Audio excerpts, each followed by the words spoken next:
wabarakatuh. Alhamdulillah wassalatu wassalamu ala Rasulillah wa alihi wa sahbihi wa ba'du.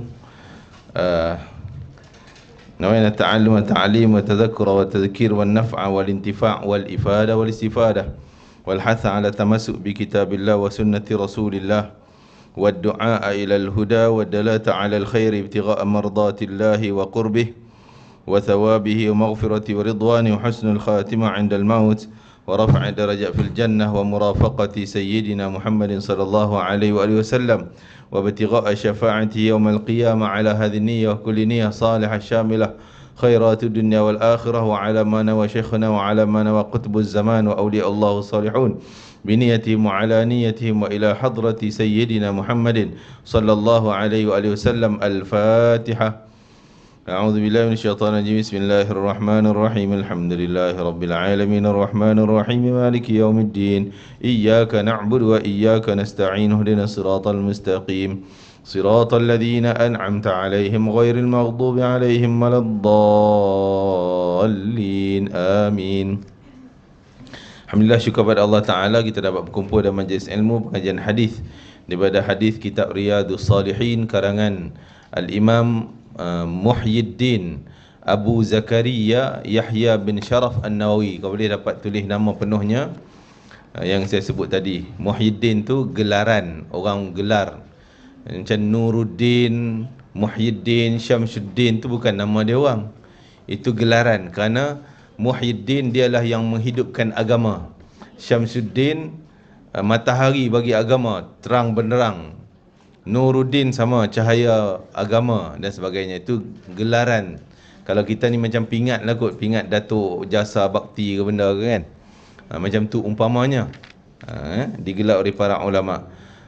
Muhyiddin Abu Zakaria tu dia punya nisbah dia ataupun kunniyahnya, bukan nama dia juga. Nama dia siapa dia?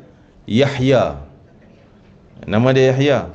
Abu Zakaria tu panggilan, nama panggilan. Muhyiddin gelaran, Abu Zakaria nama panggilan, bukan nama sebenar. Nama dia Yahya bin Sharaf. Sharaf tu bapa dia. An-Nawawi tu nisbah tempat dia. Al-Qadahi, Azyan Al-Qadahi, orang Kedah kan. Dia An-Nawawi, nama kampung dia Nawawi. Dapat?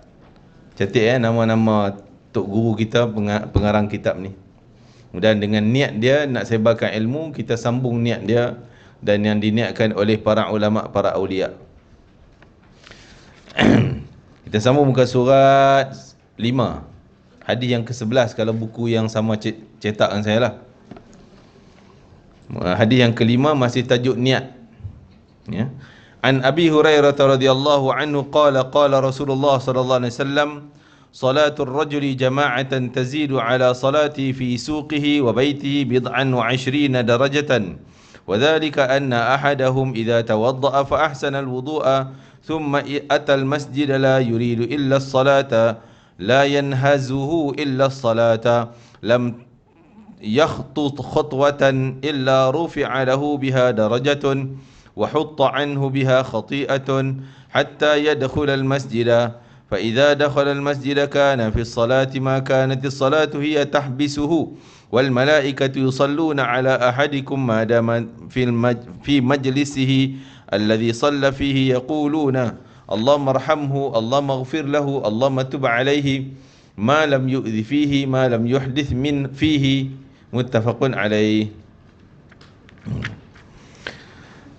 Bila sebut muttafaqun alaih, maksudnya hadis itu sepakat seluruh ulama hadis sahih. Sepakat. Imam Bukhari, Imam Muslim, Imam Daud, An-Nisa, An-Nasa'i, Ibnu Majah, 6 ulama hadis yang ada kitab besar-besar semua iktiraf itu hadis sahih. Dia letak muttafaq, makna muttafaq tu disepakati. Alaihi, kesahihan hadis ni. Tinggilah kedudukan hadis tu, semua ulama kata hadis sahih. Okey, maksud hadis ni yang diriwayatkan daripada Sayyidina Abu Hurairah radhiyallahu anhu. Rasulullah SAW bersabda, solat seseorang dengan berjemaah itu pahalanya lebih banyak daripada ia solat sendirian di pasar atau di rumahnya. Selisih, maksud bezanya 20 darjat lebih. Sebab apa dalam hadis ni sebut 20 lebih? Ada riwayat 25, ada 23, ada 27. Jadi lebih dari 20 lah. Kalau nak ambil maksimum, ambil 27 kan. Yang demikian itu kerana bila seorang yang menyempurnakan wuduknya kemudian pergi ke masjid, maksud ambil wuduk lengkap sempurna di rumah, baru keluar pergi masjid. Banyak di sini kesalahan dah. Jemaah kita, tak apalah ambil wuduk kat masjid lah. Ni satu kesilapan, bukanlah dosa, tapi peluang nak menggandakan pahala tu dah gagal kan. Jadi sebaiknya ambil lengkap di rumah, baru datang ke masjid. Yang tiada tujuan lain, ni niatnya. Apa niat dia main masjid tu? Tujuannya kecuali untuk solat, dan tiada yang mendorongnya ke masjid kecuali solat. Maksudnya dia pergi ni semata nak semayang, tak ada tujuan lain. Jadi niat tu penting. Niat pergi apa? Nak pergi masjid, nak semayang. Pergi masjid, nak kuliah kan. Kalau pergi masjid, tak apalah nak jumpa orang kejap, itu dah ada waktu semayang, semayang je lah. Lain pahala dia kerana orang kan. Pening kepala hari ni, gaduh kat rumah, jom pergi masjid lah kan. Nak apa, healing orang kata kat masjid kan. Masjid dah waktu semayang, semayang je lah. Lain pahalanya. Ni kerana tujuan awalnya pergi nak semayang. Jadi apa ganjarannya kalau niat daripada awal nak pergi semayang tu? Maka setiap ia melangkah, satu langkah diangkatlah satu darjat. Satu langkah tu dapat 3 ganjaran. 1 darjat, 1 darjat. Yang kedua, diampuni 1 dosa. Dalam riwayat lain sebut yang ketiga, diganti dengan pahala. Ampun dosa, ganti pahala. Tu 1 langkah dapat 3. Dalam riwayat ni sebut 2 kan. Diampuni 1 dosa sehingga ia masuk ke dalam masjid. Kita naik kereta, tak langkah, Allah Maha mengetahui tentang jarak dan dibayar tentang jaraknya kan. Apabila ia berada dalam masjid, kalau dah duduk dalam masjid tu, dia dianggap melaksanakan solat, dicatat pahala solat walaupun dia duduk termenung.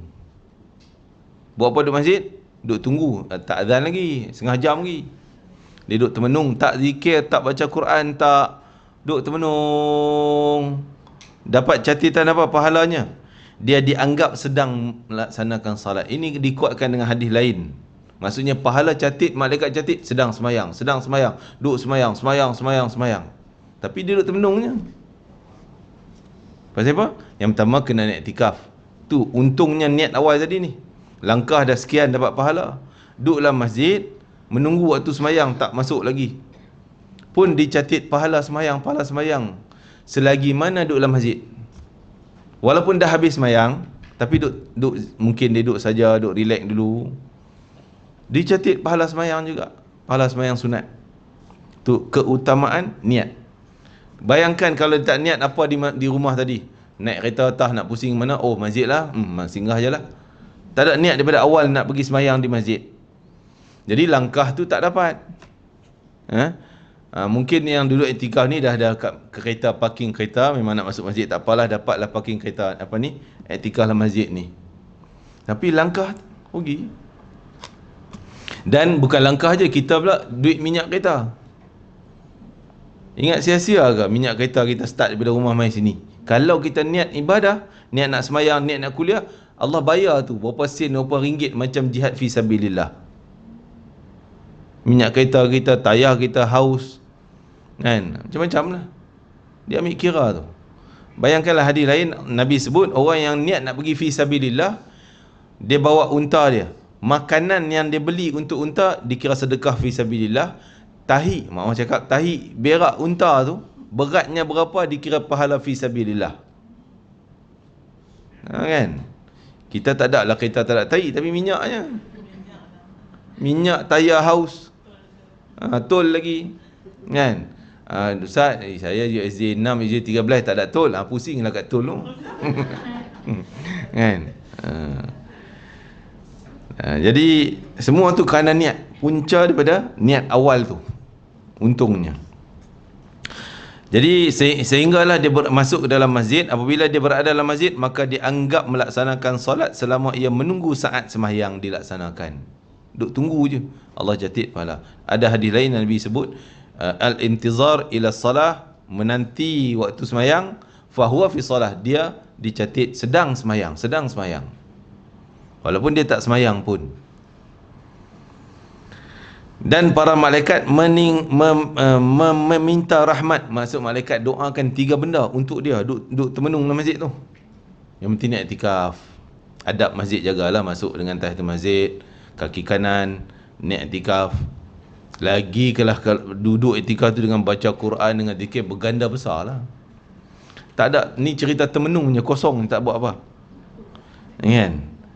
Malaikat doa untuk dia apa dia? Ya Allah, Allah marhamhu, ya Allah rahmatilah dia, bagi rahmat kat dia ya Allah. Rahmat ni kasih sayang Allah. Kalau dapat satu rahmat Allah, kasih sayang Allah pun, insya-Allah kita berjaya selamat daripada azab. Satu. Yang kedua, malaikat doakan Allah maghfir lahu, ya Allah ampun dosa dia, ampun dosa dia. Kita duk termenung tak istighfar pun. Malaikat kata ya Allah ampun dosa dia, rahmat dia, ampun dosa. Yang ketiga, tub alaihi, terimalah taubat dia. Kita tak bertaubat pun, malaikat tolong taubatkan untuk kita, minta ampun pada Allah untuk kita, dengan syarat lah. Apa syaratnya? Ada 2, sebutlah hadis ni. Malam yu'dhifi, selama ia tidak berbuat gaduh. Buat gaduh ni bukan gaduh tumbuk, bising, gangguan, tak menyakiti orang. Apa dia menyakiti orang? Yang pertama, kita kuat suara orang tengah semayang, nak tenang, nak kan baca Quran tenang, kita ganggu. Habis malaikat kata cukup, aku tak doa dah. Pahala catik semayang, stop. Pasal ada gangguan. Yang kedua adalah termasuklah handphone kita. Orang masuk ni, kita tahu bunyi tong, muzik macam-macam kan, terkejut orang. Itu pun gangguan. Yang kedua, gangguan kita lalu depan orang solat. Orang tu semayang, kita lalu depan dia. Ini juga gangguan. Jadi ketika dalam masjid, keutamaan untuk ahli ibadah. Kita yang tak buat ibadah, baru jalan kaki nak masuk, cari yang paling selamat. Yang ketiga, tadi lalu ni, yang kedua tadi lalu depan orang solat. Kecuali orang tu salah tempat solat. Salah tempat, dia semayang kat pintu tu, orang nak masuk. Itu salah dia, dia yang tanggung dosa. Orang lalu depan dia tak berdosa. Tak boleh kita lalu depan orang. Yang maksud tak boleh tu di kawasan kaki dia berdiri dengan tempat sujud. Adapun kita lalu nuha, tu tak ada masalah, jauh. Sebab kita dah ada line tu seolah sempadan orang semayang kan? Ataupun lebih lagi, dia letak barang depan kepala sujud dia kan, bag ke handbag tu, tak botol ni tinggi lebih kurang macam ni, ataupun kenshan ni lungguk-lungguk situ, tanda dia semayang. Itu sunnah. Dia sebut apa ni, letak sempadan ni, namanya sutrah. Sunnah, sutrah. Sutrah ni semua orang semayang sunnah letak sutrah. Kalau tak ada pun, sekurang-kurangnya ada tiang, ada orang duduk depan tu, kita semayang belakang dia, dia tu sebagai sutrah kita. Kita tak ada buku je lah, buat kalau boleh berdiri macam tu, jadi sutrah kita kan. Kalau letak bawah, dia rendah sangat. Apa je lah yang boleh nampak, itu sempadan kita punya solat, kawasan kita.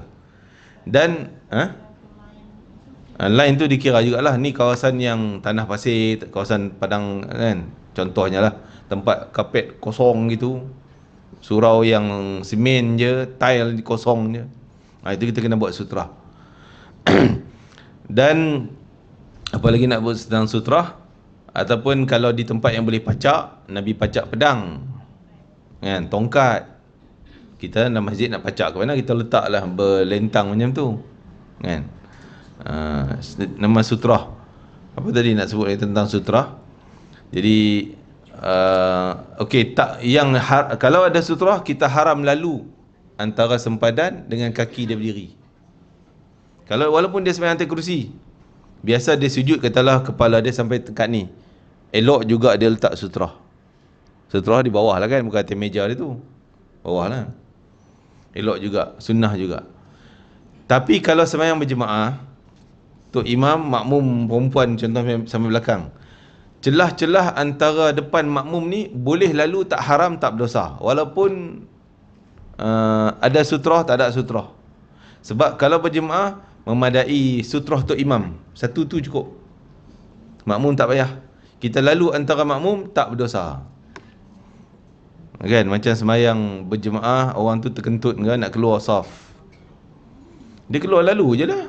Tapi banyak orang tak faham, ada orang yang tahan, kan, gini ya tahan. Tak payah tahan, sebab kita sembahyang Jumaat tu imam dah ada sutrah. Yang haram lalu depan tu imam. Jemaah tak payah, boleh. Tapi kalau jemaah dah habis, makmum dah bagi salam, imam dah bagi salam, yang tu kira macam dia sembahyang seorang, kita tak boleh lalu lah depan dia.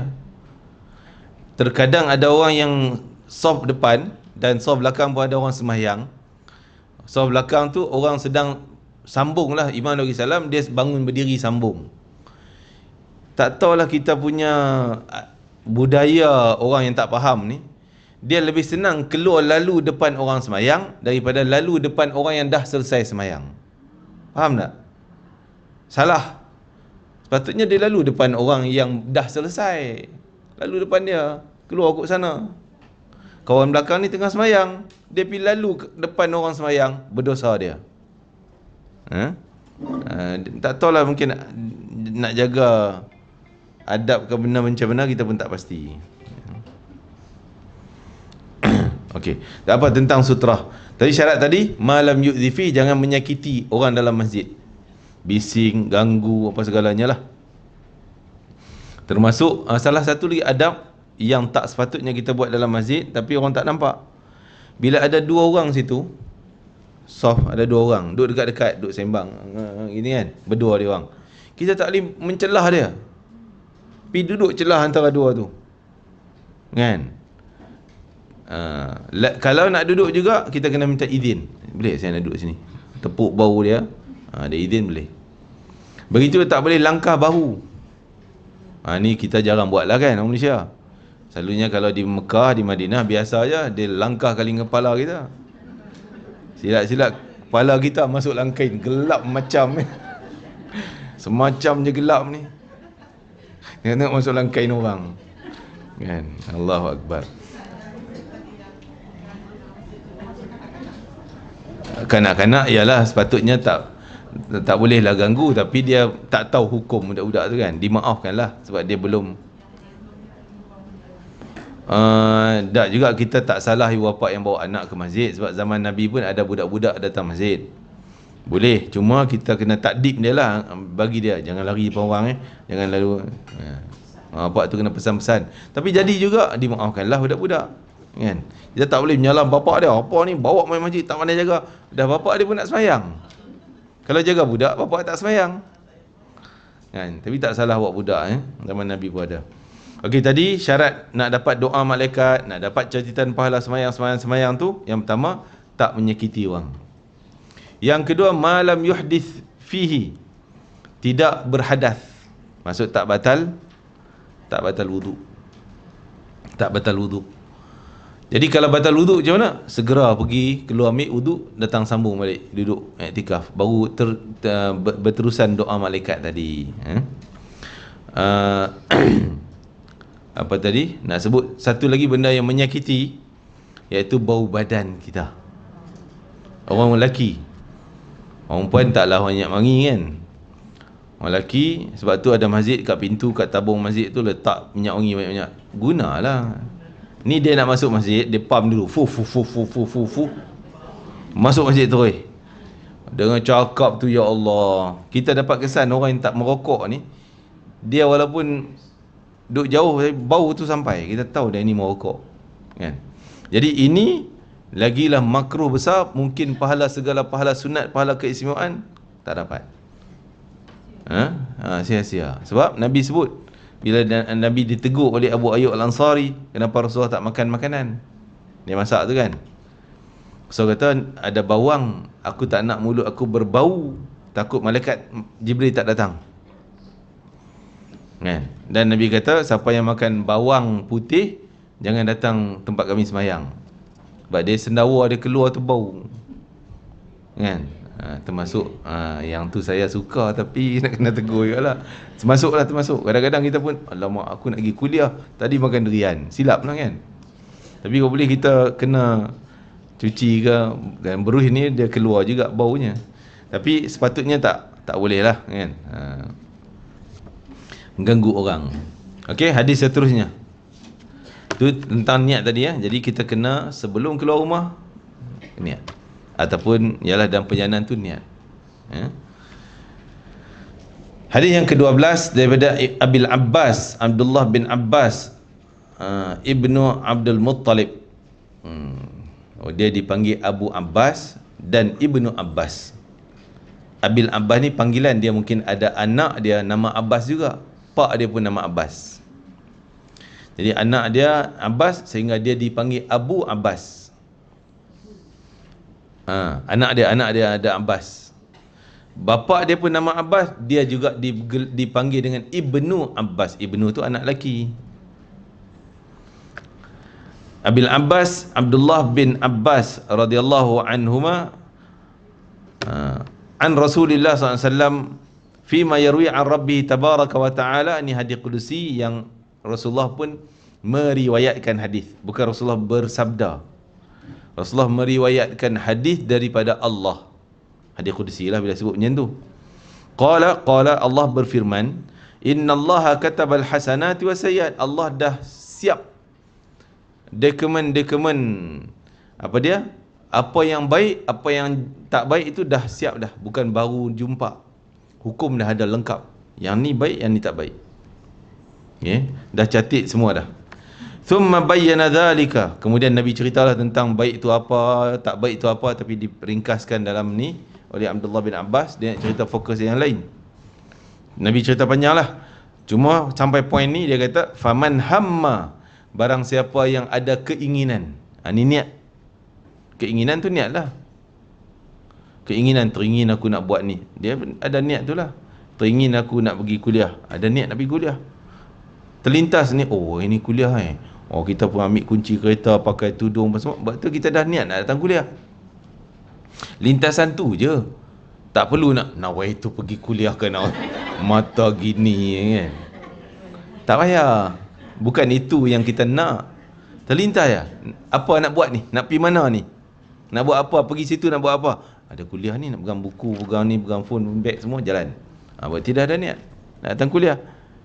Cuma jaranglah kita nak pergi silaturahim kan. Jadi yang tu kena lintas dalam hati. Nak pergi kuliah ni, sampai tu ada silaturahim, untuk jumpa sahabat-sahabat, eratkan ukhuwah Islamiyah, contohnya tunai hajat seorang muslim, sebagainya. Jadi siapa yang ada niat cita-cita bihasanatin, dengan suatu benda yang baik, falam ya'malha, tapi dia tak dapat buat pun, dia tak berjaya. Niat, dah kuliah, pegang buku semua, start semua, suami dia call, pergi ada hal urusan, tak jadi pergi. Tu tak dapat buat. Katabahallahu, Allah dah catat untuk dia, tabaraka wa ta'ala indahu hasanatan kamilah, pahala lengkap. Satu pahala lengkap, satu pahala full, dah catat untuk dia. Dia tak berjaya buat pun, dah ada niat, dapat pahala. Wa in hamma biha, tapi kalau dia cita-cita nak buat benda baik tadi, fa'amilaha, dia berjaya buat, dapat mai kuliah dia. Niat ada, buat pun dapat melaksanakannya. Katabahallah, Allah catat amalan dia buat tu, indahu, di sisi dia, asyra hasanat, 10 ganda pahala. Masya Allah, dapat 10. 10 tu bukan bayaran maksimum, itu minimum. Paling sikit, paling banyak tak tahu, bergantung pada ikhlas tak ikhlas, bergantung pada dia ahli zikir ke tidak kan. Kalau ahli zikir Maksudnya kan dulu saya baca ada hadis, siapa yang sembahyang, sahabat tanya siapa yang pahala banyak? Yang banyak zikir. Yang berjihad siapa pahala banyak? Yang banyak zikir. Yang puasa kami-kami ini puasa, siapa yang pahala banyak? Yang banyak zikir. Banyak zikir, gandaan dia besar. Jadi kalau dia ahli zikir, banyak, selalu salawat, selalu istighfar, selalu baca tu baca ni, ganda dia mungkin dah jadi juta ke, wallahu alam lah. Allah je yang tahu. Tapi minimum 10. Dia berjaya buat kebaikan tu. Ila sab'a, tu dia. Sehingga digandakan kepada sab'i mi'ati dha'fin. Sab'i mi'ah, 700. Dha'fin kali ganda. Tadi 10 je minimum. Mungkin sampai 700. 700 pun bukan maksimum. Itu mungkin boleh jadi sampai 700. Kerana 700 tu sekurang-kurang bagi orang yang niat fi sabilillah. Kan jihad fi sabilillah semua ganda 700 paling sikit. Kan? Kalau dia ada niat dia rumah ni nak pergi kuliah tadi, niat kan? Niat juga nak jihad fi sabilillah. Lintas juga benda tu. Dapat 700 paling sikit. Ni fi sabilillah ni. Kan? Nabi yang sebut, siapa yang keluar dari rumah dengan niat nak menuntut ilmu, dia fi sabilillah, jihad fi sabilillah. Ila adhafin kathira, 700 kali ganda, sehingga gandaan-gandaan yang banyak. Tak disebut, tak ada shilling dia. Kan orang sebut harga shilling kan, penamat. Tak ada penamat. Allah boleh bagi benda yang tak masuk, kita tak mampu nak akal, tak masuk akal, tak mampu nak fikir. Banyak. Allah je yang berhak. Kan? Wa in hamma, tu yang kedua dah kan. Yang pertama, niat tapi tak berjaya buat, dapat pahala juga. Niat tapi berjaya buat, tu dia sampai 10 atau 700, sehingga ganda-ganda yang lebih banyak. Yang ketiga, wa in hamma bi sayyi'atin, siapa yang ada cita-cita niat yang tak baik, niat jahat. Falam ya'malha, tapi dia tak berjaya buat, tak buat pun.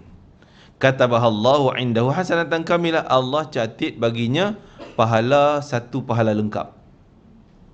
Niat jahat tapi tak buat, dapat pahala. Contoh niat nak apa? Nak mencuri barang. Kan? Contoh dia duduk sini, tengok kamera Arifin tu, dia tinggal tu, jaga ke aku nak ambil lagi. Kan? Tinggal barang, ataupun ada orang tertinggal dompet, ni aku nak curi ni. Terlintas benda tu, dah tercatat, patutnya belum catat dosa, tapi tunggu apa tindakan dia. Itu dia, astaghfirullahalazim, dosa ni, benda ni maksiat, Allah murka, Allah tahu, astaghfirullahalazim. Allah bagi pahala kat dia. Sebab apa? Dia membatalkan niat jahat kerana Allah. Kerana Allah. Nanti saya urai lagi. Habiskan hadis ni dulu. Dan yang keempat, siapa yang ada cita-cita jahat tapi dia berjaya buat, dia memang buat sungguh, kata Allah sayyi'atan wahidah, Allah catat satu dosa. Kalau dosa besar lah, satu dosa besar. Dosa kecil, satu dosa kecil. Ini tak ganda jadi 10, tak dilipatkan, kecuali akan digandakan dosa kalau kena mencemari hari mulia ataupun tempat mulia. Hari mulia, hari yang mulia, hari raya, hari Lailatul Qadar, malam Lailatul Qadar, Ramadan, dosa pun ganda. Di Mekah, di Madinah yang ganda 100,000, Madinah ganda 1000 kali ganda amalan, dia buat dosa, ganda juga dosa dia. Okey, dalam hal yang ketiga tadi saya nak urai, kalau dia niat jahat tapi tak berjaya buat, ada 3 jenis. Nak catat 3 ni. Ada 3 jenis. Yang pertama, tercatat dosa juga, walaupun tak berjaya buat, tapi dosa dapat. Macam mana tu kesnya? Dia niat jahat, nak rompak. Dia dah nampak tadi orang tinggal beg duit dekat kursi belakang tu. Dia pun bangun dah, pergi pegang dah beg duit tu, dah bangun pergi dah, pegang, tengok ada kamera, alamak ada kamera CCTV, letak balik, tak jadi. Ataupun orang datang masuk. Jadi dia gagalkan niat jahat dia kerana apa? Kerana makhluk, kerana takut orang, kerana takut kamera, kerana takut polis. bukan kerana Allah. Gagal dia kerana takut orang, kerana gangguan daripada makhluk. Yang tu Allah catat, dan dia dah ada tindakan, dah jalan pergi pegang dah, itu dikira dosa juga, kena bertaubat. Hadis Nabi yang berkaitan tu, Nabi kata idzal taqal musliman, kalau dua lelaki ni, dulu kita dah baca hadis tu, dua lelaki angkat pedang, dua-dua orang angkat pedang nak bergaduh, nak bunuh. Dia niat nak bunuh, yang ni B pun niat nak bunuh A. Pergi, B yang kena dulu, dia mati. Rasulullah kata dua-dua dalam neraka.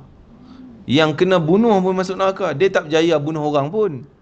Dia yang kena bunuh, tapi dah ada niat, dah ada tindakan, tetap dicatat dosa.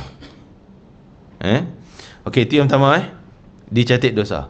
Walaupun gagal, tak berjaya melakukan benda maksiat tadi. Yang kedua, kalau niat jahat, dicatat, tinggalkan perbuatan jahat tu, tak dicatat pahala, tak dicatat dosa, kosong.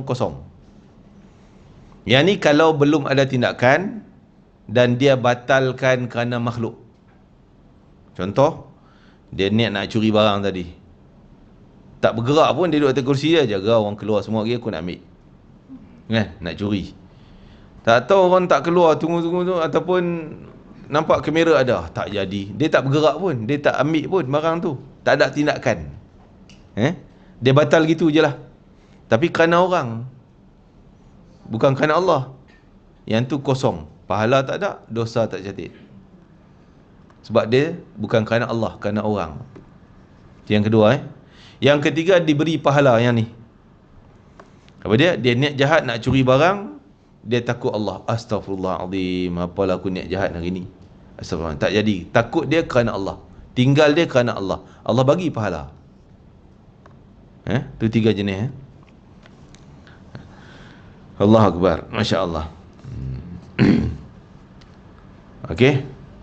Jadi semuanya bergantung kepada niat. Sebab tu kadang-kadang buat benda baik, niat yang tak baik, benda tu taklah dicatat dosa, cuma akan gagal benda baik tu. Contoh, kita nak datang kuliah, niat nak tunjuk kat orang, tak datang malu malu kat orang. Kalau tak datang, orang kata apa pula, ni selalu mulut kita ni cakap macam tu. Kena pergi lah kenduri dia ni, dia jemput ni, ke tak pergi kang, dia kata apa pula, kan. Ni kosong niat kita kerana orang, tak ada pahala. Astaghfirullahaladzim. Niat kerana Allah, nak pergi kenduri kerana Allah Ta'ala, sunnah Nabi SAW, nak menggembirakan hati dia, nak tunai hajat dia. Perjalanan kita sampai ke Johor kenduri, sampai ke Kedah kenduri, semua setiap langkah kita dicatat pahala, dibayar dengan ganjaran fi sabilillah, kerana niat tadi. Jadi kalau niatnya buruk, buatnya baik, buat amalan tapi niat buruk, kosong pahala, batal lah. Niat kerana nak menunjuk, kerana apa semua, tapi pergi semayang, pergi masjid siapa nak ada bagi tunjuk muka ketua imam sikit, kan. Tak datang Tok Imam, tak pergi kang panggil kenduri, payah pula kang. Kerana tu habis. Kosong, bukan kosong pahala tak sah. Semayangnya sah, tapi pahala jalan kaki mai tak ada. Jihad fisabilillah punya gandaan, minyak kereta tadi kita sebut, duk iktikaf dalam masjid tak dicatat pahala sunat, semayangnya sah. Tapi kalau niat yang baik, dia buat benda yang tak baik, tengok apa sebab. Tadilah tiga tu. Kalau kerana Allah, Allah bagi pahala. Bukan kerana Allah, kosong. Tapi dah ada tindakan yang tak baik, maka dicatat dosa. Yang ke-13 daripada Abdullah bin Umar Al-Khattab radhiyallahu anhuma. Dia berkata, sami'tu Rasulullah sallam yaqul intalaqa thalathatu nafarin. Ni hadis panjang. Saya cerita kesimpulan cerita tu, boleh baca terjemahan dia sendiri. Nabi cerita zaman dulu ada 3 orang. 3 lelaki ni berjalan-jalan, berteduh daripada kepanasan, masuk rehat dalam gua. Kemudian batu jatuh daripada atas, tutup pintu gua, tak boleh nak keluar, gelap dalam gua. Maka mereka pun fikir macam mana cara nak keluar, tolak tak mampu. Maka tiga-tiga bagi cadangan, illa an tad'ullah, tak ada jalan lain, kita hanya mengadu pada Allah, minta doa, bisalihi a'malikum, dengan amalan yang soleh. Maksud dengan di sini adalah dengan kemuliaan, tawasul. Tawasul dengan kemuliaan amal soleh kita masing-masing, tiga orang ni. Macam mana tu tawasul dengan amal soleh? Kita fikir, dengan Allah kita boleh ungkit, ya Allah, aku pernah buat dulu yang ni kebaikan. Tolonglah tunai hajatku ni ya Allah, dengan keberkatan amal yang aku telah buat. Dengan Allah boleh tak batal pahala. Dengan orang jangan ungkit. Ungkit pada Allah, orang tak dengar lah. Kita dengan Allah, ya Allah, aku dulu pernah bantu orang di tengah tepi jalan, dia susah sangat, aku tolong dia dengan keikhlasan, tak minta bantuan, tak minta balasan. Kalau itu amalku yang ikhlas ya Allah, kau tunailah hajat aku ketika ini ya Allah. Sekian hajat kita. Boleh. Itu malah dianjur, digalakkan. Kita sudah buat banyak kali, cuma kita tak sedar. Antaranya, kita tawasul dengan sedekah. Ada hajat apa, kita sedekah ke tabung kuliah ni, ya Allah, mudah tunai hajatku ya Allah. Kan? Nabi kata, tawasullah dengan sedekah kamu untuk sihat. Dawu mardakum bisadaqah. Kita sedekah, ya Allah, bagilah sihat aku. Kita tawasul dengan baca Yasin. Tu tawasul dengan amal soleh, baca Yasin. Kumpul mai kita baca Yasin, buat solat hajat, hadir majlis Maulidur Rasul, kita doa mudah Allah tunai hajat kita. Itu digalakkan. Boleh.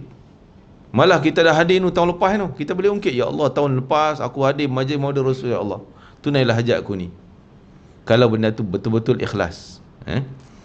Tu tawassul dengan amal soleh kita, dengan kebaikan amal soleh kita. Qala rajulun minhum, ada seorang lelaki tu dia bertawassul, dia mula dulu. Ya kana li abawain, dia kata, ya Allah, aku dulu ada dua orang ibu bapa yang sangat tua, uzur dah. Wa kuntu la aghbiqu qablahuma ahlan wala malan, dulu ni aku tak pernah mengabaikan dia orang. Apa pun aku utamakan dia orang ni, mak ayah aku. Ada makan pun mak ayah aku dulu sebelum anak isteriku. Sebelum aku makan, dia dulu.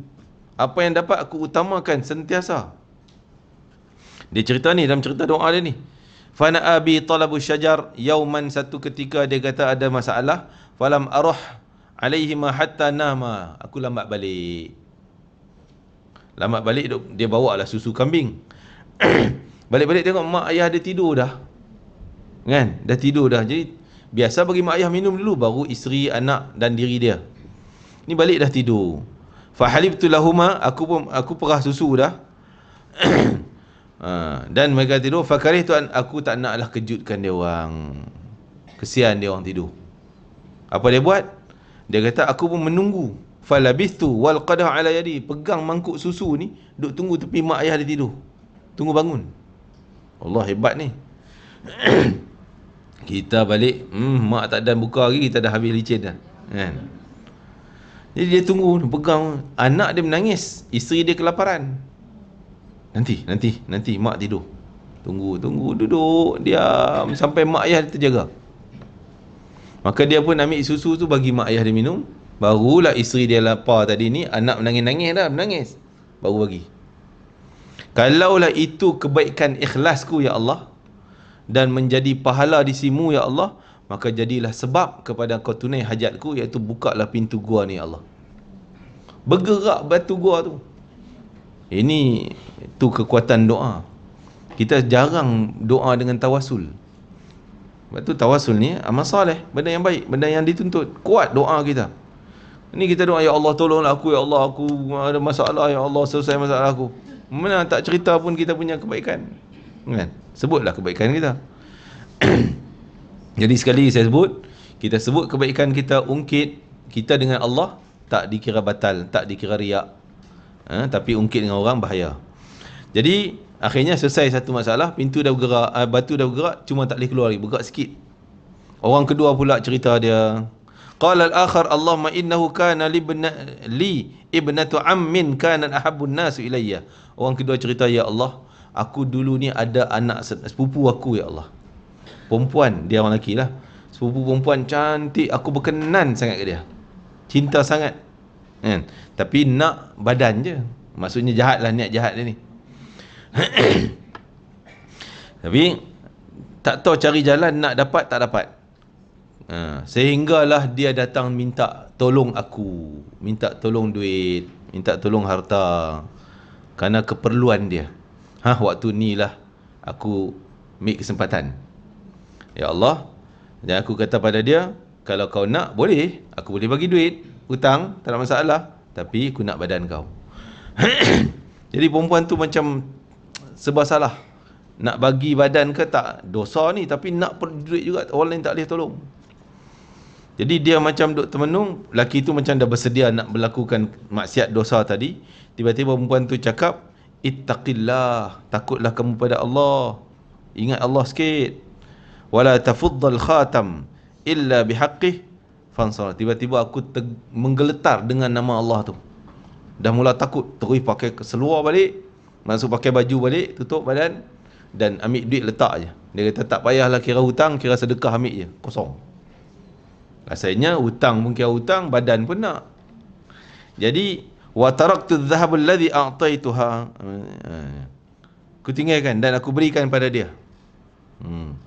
Allahumma in kuntu, ya Allah, sekiranya aku buat benda tu, aku tinggal maksiat tu, ibtigha wajhik, semata-mata kerana redamu, takut padamu, fafruj anna, tolong buka laluan ni, selesaikan masalah kami ni. Fanfarajati sakhrah, batu bergerak kali kedua. Ghaira annahum la yastati'un al-khuruj, tapi tak boleh keluar lagi lah. Gerak dah kedua kali tapi tak boleh gerak. Orang yang ketiga pula angkat tangan. Ya Allah, Allah mastajartu ujara'a wa a'taituhum. Ya Allah, aku dulu majikan, bos. Aku ada upah orang bekerja, dan aku setiap kali selesai kerja, aku akan bagi upah. Ni dia buat cerita, dia ceritalah hal yang berlaku. Aku bagi upah masing-masing. Habis petang, nah upah. Ada upah seekor kambing. Tengok job masing-masing lah. Ada upah susu je, ada upah 2 ekor kambing. Tapi ada seorang lelaki yang dia tertinggal upah dia, dia tak ambil. Dia habis kerja balik, aku tunggu mana upah dia, kambing ni dia tak ambil. Dia balik terus. Akhirnya besok tak datang kerja dah orang tu, seterusnya tak datang dah. Setelah aku duk simpan kambing upah dia tadi, simpan, fasammartu ajrahu, aku duk jaga kambing dia ni. Sehingga kambing dia biak, dah jadi 4 ekor, dah jadi 10 ekor, dah jadi banyak. Hatta kathurat minhu al-amwal, sehingga harta kambing di 2 ekor tadi dah jadi dia banyak. Faja'ani ba'da hin, sekian mungkin setahun lepas itu atau beberapa bulan lepas itu, dia datang pada aku balik, tuntut balik. Faqala ya Abdullah, wahai bos Abdullah ni hamba Allah lah, bukan nama dia.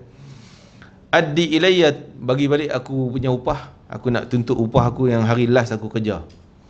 Faqultu, maka aku cakap pada dia, kullu ma tara min ajrika min al-ibil wal baqar wal ghanam wal raqiq. Faqala ya Abdullah, tu upah engkau dulu ni, tu semua tu, kambing ada, lembu ada, unta ada, semua tu hak engkau ambil. Dia rasa macam bos dia nak perli dia. Dia kata, ya Abdullah, wahai hamba Allah, janganlah engkau nak mengejek aku. Dia ingat bos nak perli dia. Faqultu, bos tu kata, tak, aku tak perli, aku tak ngejek. Maka tiba-tiba dia ambil ke semua sekali. Kot lah nak tinggal sikit kat bos, ambil lah seekor 2 ekor. Kan? Betul dia bendui pula. Dia hangkut ke semua sekali. Kan? Tinggal lah sikit dan kau dapat kaya banyak, orang jaga. Kan? Taklah, dia tak salah lah.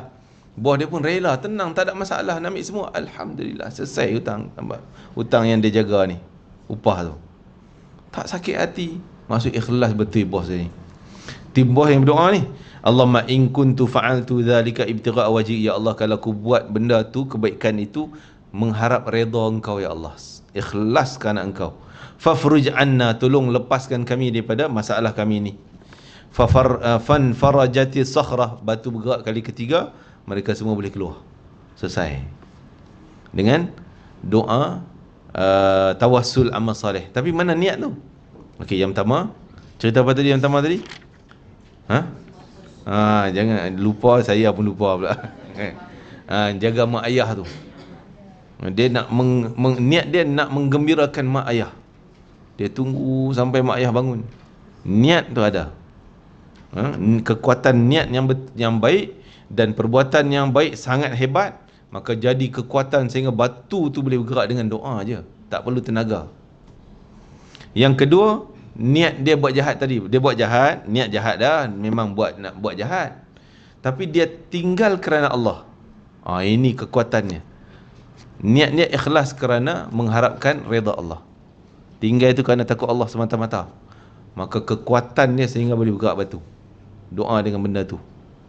Begitu yang ketiga tadi tentang upah tadi, memang luar biasalah bos ni. Kita mana ada nak bagi macam tu, kan? Bagi cukup mana, 5 tahun dah dia punya upah, bagilah RM100. RM100 5 tahun yang lalu, mungkin sekarang dah jadi RM1000, kan? Allah alam. Jadi begitulah kekuatan niat, ya. Jangan kita abai tentang kehebatan niat dalam semua. Walaupun kita pergi tu dalam urusan macam urusan dunia. Contoh nak pergi shopping, nak beli baju. Suami nak hadiah baju, dia suruh pergi tengok baju mana cantik nak beli. Contoh kan. Boleh lah niat baik boleh. Baguslah. Apa niat dia? Ini tunai perintah Allah, ikut sunnah Nabi, nak taat suami, nak gembirakan dia. Dan mudahan Allah beri keberkatan. Boleh kita tambah dengan doa. Niat baiklah, mudahan Allah beri keberkatan rezeki pada dia, kehidupan kami rumah tangga aman sejahtera. Tambah niat, kan?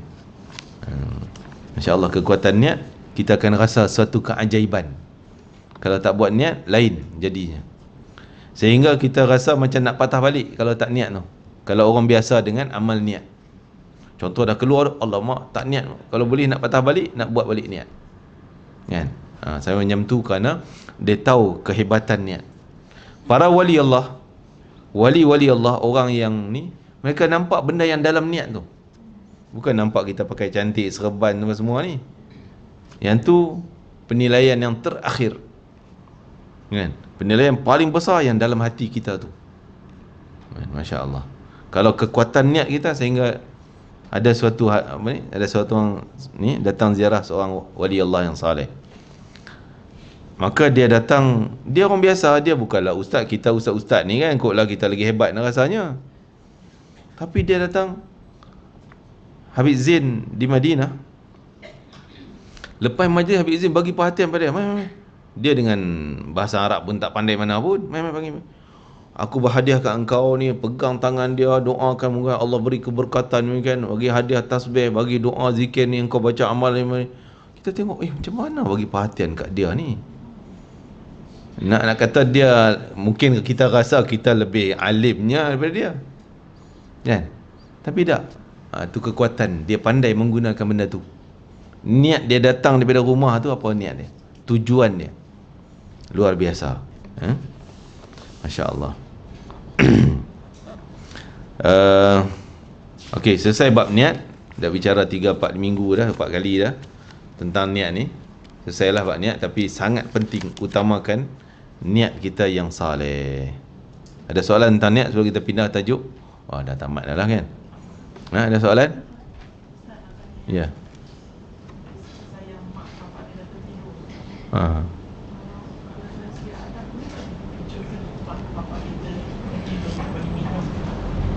Macam mana nak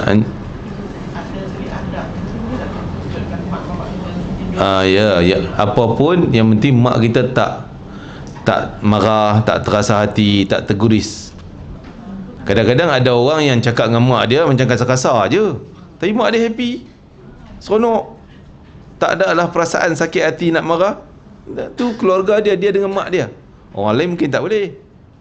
Ada orang tak boleh dengan mak ni, kena mak apa khabar mak, kena macam tu pula, kan? Lain. Tapi contohnya tadi ni, kalau kita nak kejut boleh tak? Kalau boleh. Kalau kita kejut, lepas tu kita minta maaf lah. Mak minta maaf ya, ni terpaksa ni dah masak siap dah ni, nanti sejuk tak sedap, kan? Contohnya tak apalah, dia pun senang hati, tak masalah. Terima kasih, seronok, happy, alhamdulillah. Kalau kita buat itu, mak kita marah, apa ni kau, aku baru tidur ni, letih sakit ni, itu kita kena menghadap minta maaf sungguh, kan? Bagi tenang hati dia balik, ya. Jadi semua kita, mungkin anak dia faham macam mana dia dengan mak dia, kan? Ada orang dengan cakap aku dengan hang je, orang Kedah kita aku hang ni kasar lah kan. Tapi dengan mak ayah dia macam tu, aku nak pergi, selalunya orang kawasan setempat tu, aku nak pergi pasar ni, anak cakap dengan mak dia pun okey je, Mungkin budaya dia macam tu, dia boleh terima, kan? Tak ada masalah lah, kan? Mungkin entah kita pergi dengan kalau menantu dia orang Selangor pula pergi cakap, mak apa khabar, mak dia lain macam pula rasa, kan?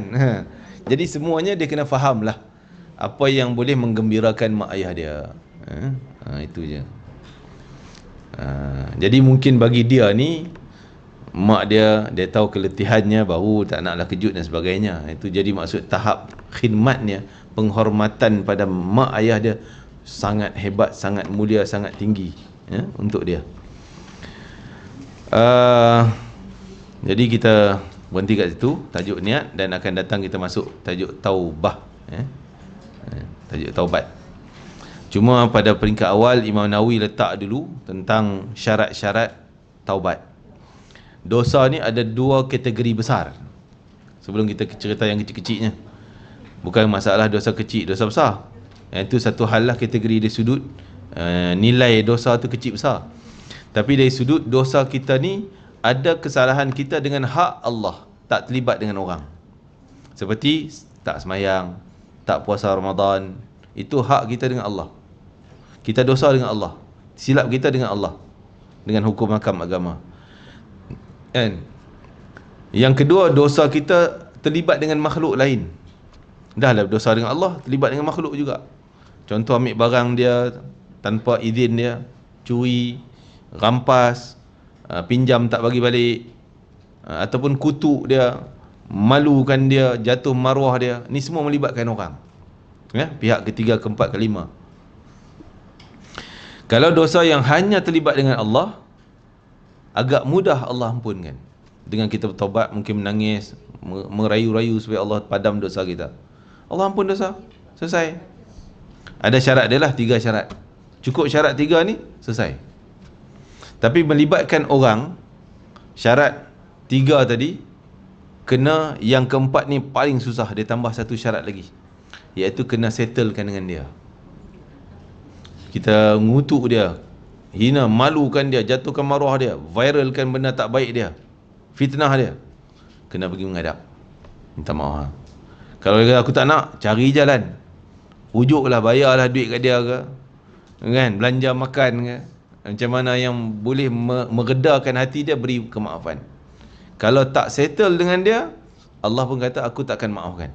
Kau settle dengan dia dulu, selesai dulu yang tu. Walaupun keluar air mata berdarah, kata Imam, takkan Allah maafkan, takkan Allah ampun kalau dia tak maafkan. Sebab kita salah dengan dia, bukan salah dengan Allah. Dengan Allah pun kesalahan belakangnya, tapi kau menghadap dia dulu. Tu. Jadi itu 2 kategori. Satu, kesalahan dosa kita dengan Allah. Satu lagi, dosa kita terlibat dengan makhluk manusia yang lain. Dan bagaimana syarat dia 3 tu? Yang pertama, kita al-iqlaq. Iqlaq ni berhenti dosa tu lah. Dosa apa? Tak semayang. Kena berhenti perangai tak semayang tu, kena kembali semayang, kan? Kena semayang. Kalau bertaubat-taubat, semayang tak juga, tak jadi taubat dia, tak diterima taubatnya, kan? Taubat sebab tak tutup aurat, kena pakailah tutup auratnya. Ni taubat-taubat tapi macam tu juga free hair, tak jadi, kan? Tak terima. Yang kedua, menyesal. Ad-nadam, bahasa Arab tulis nadam, menyesal. Maksudnya menyesal termasuk kita beristighfar, minta ampun sampai menangis-nangis, dan kita rasa malu dengan kesalahan tu. Kalau masih bangga dengan kesalahan tu, berarti tak menyesal pun. Engkau apa? Aku dulu gangster tu, aku dah bunuh orang sekian, minum arak sekian, duk seronok lagi dengan maksiat lama. Berarti engkau ni macam tak taubat pun lah. Benda yang Allah dah padam, janganlah bagi Allah catat balik. Kalau masih bangga dengan maksiat, kata Imam Az-Zahabi dalam kitab Kabair dia, kita bangga, aku dulu maksiat sekian, aku dulu maksiat sekian, aku lagi hebat-hebat, bangga. Maka Allah catat balik. Mungkin dah padam, tapi Allah catat balik. Ataupun Allah tak padam daripada dulu pun, kau tak taubat pun, kan? Termasuklah kita, contoh mungkin kita dulu free hair, ada gambar lah kan, gambar cantik dengan suami, kan? Janganlah gantung ruang tamu, orang masuk tengok. Walaupun kita sekarang dah tutup, tapi tengok tu macam tengok aurat kita. simpanlah dalam-dalamnya yang orang luar tak boleh akses. Yang tengok mungkin suami, anak kita, tak apalah benda tu, kan? Ni kita tayang kat orang, tetamu datang, gambar duk ada macam tu. Jadi tu masih mendedah aurat.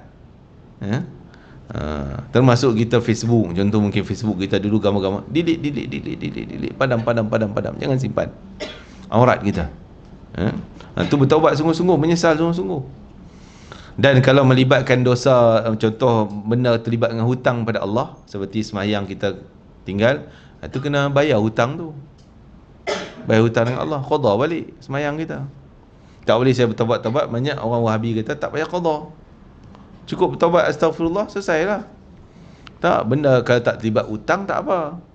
Terlibat hutang, yang Nabi kata, hutang dengan orang pun kamu wajib bayar, lebih utama kamu wajib bayar hutang dengan Allah. Lebih utama beri perhatian. Hutang semayang kita, hutang puasa kita kena qada. Hutang haji, dia meninggal tak pergi haji, kena ambil duit dia tu, buat haji untuk dia, badal haji lah. Kena. Walaupun dia tak pernah pesan pun, dulu tak pernah buat, tak pernah pesan kat anak suruh buat pun, tak, tu dia berhutang dengan Allah, bayar. Buat haji untuk dia. Zakat, dia dulu masa bisnes dulu tak kenal pun zakat ni. Dah berapa tahun dia bisnes tak bayar zakat. Akhir-akhir lah, adalah 2 tahun hujung sebelum mati, dia bayar zakat lah. Tapi bayar zakat tahunan, terkini. 3 tahun yang tak bayar tu, kena kira balik hutang tu, dia berhutang tu, ambil bayar zakat, kan? Tu hutang dengan, tu tanda menyesal. Kita contohnya orang tu hutang dengan kita RM1,000, dia culas lari ke mana hala, dia janji nak bayar minggu depan, lari sampai setahun dah. Datang-datang minta maaf, Haji, saya minta maaf lah, saya tak bayar lagi, tak minta maaf. Okey, tak apa, aku boleh maaf, tapi mana RM1,000? Bayar. Oi, engkau dah maaf? Maaf sebab engkau mungkin janji, culas lari tu, kan? Lambatkan hutang, aku boleh maafkan yang tu, tapi mana duit? Tetap tuntut, kan? Kalau tak nak tuntut, kita sebut aku halalkan, saya maafkan dan saya halalkan. Selesai ya. Duit tak bayar, dia maafkan, kan? Tapi dia maaf je, tak sebut halalkan. Itu kita kena, yang berhutang tu kena bagi juga, bayar balik. Tu tanda menyesal. Oh, kita nampaklah dia bayar juga walaupun dah setahun dah.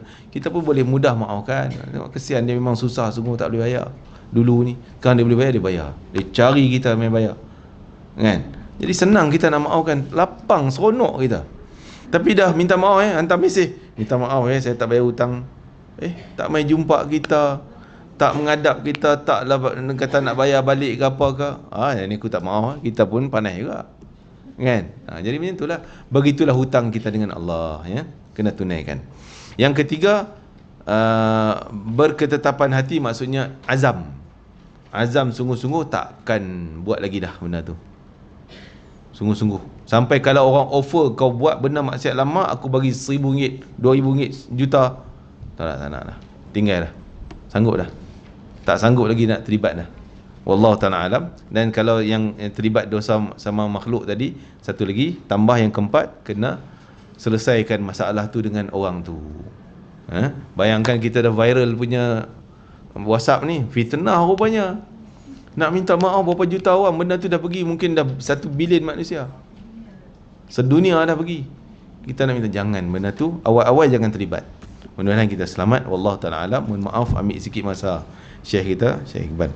Rabbana taqabbal minna innaka antas samiul alim wa tub alaina innaka antat tawwabur rahim waghfir bil husna wa anta radin 'anna fi khairin wa lutfin wa afiyatin bi rahmatika ya arhamar rahimin. Walhamdulillahirabbil alamin. Taqabbalallahu minkum.